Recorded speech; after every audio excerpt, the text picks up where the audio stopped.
সর্বপ্রথম এই অনুষ্ঠানে উপস্থিত মাননীয় সভাপতি, মুখ্য অতিথি, শিক্ষক শিক্ষিকাবৃন্দ এবং বন্ধুদের জানাই আমার বিনীত শুভেচ্ছা।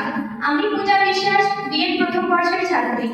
আজ 11 ডিসেম্বর, আর এই দিনটি আমাদের সবার জন্য অত্যন্ত গুরুত্বপূর্ণ, কারণ আজকের এই শুভ দিনেই জন্মগ্রহণ করেছিলেন ভারতবর্ষের এক মহান কবি, আধুনিক তামিল সাহিত্যের জনক এবং একজন সমাজ সংস্কারক, মহাকবি সুব্রমণ্যম ভারতী, যিনি তার লেখনের মাধ্যমে লক্ষ লক্ষ ভারতীয়কে স্বাধীনতা সংগ্রামের সাথে যুক্ত করেছিলেন এবং সমাজ পরিবর্তনের আলো জ্বালিয়েছিলেন। তিনি আজও ভারতের অন্যতম শ্রেষ্ঠ কবি হিসেবে পূজিত। আজ ওনার জন্মবার্ষিকী উপলক্ষে ওনাকে শ্রদ্ধা জানিয়ে ওনাকে আমি একটু ছোট বক্তৃতা বলতে চাই, যার মুখ্য কেন্দ্র হলো ভাষা অনেক কিন্তু ভাবনা এক।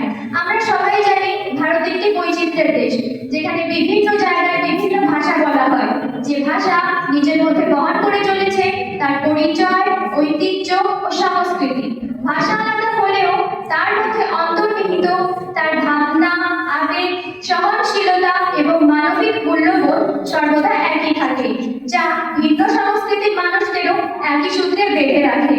ভাষা হলো শুধুই একটি মাধ্যম মাত্র, এমন একটি পাত্র যা ধারণ করে আমাদের অনুভূতি। বাইরের পাত্রটি আলাদা হলেও ভেতরের জিনিসটি অর্থাৎ অনুভূতি, ভাবনা ও আবেগ সর্বদা একই থাকে। তাহলে আসুন আমাদের এই ভাষাগত বৈচিত্র্যকে সম্মান জানাই, কিন্তু একই সাথে আমাদের মধ্যে থাকা ঐক্যকেও ভুলে না যাই। ধন্যবাদ, শুক্রিয়া, থ্যাংক ইউ। জয় হিন্দ।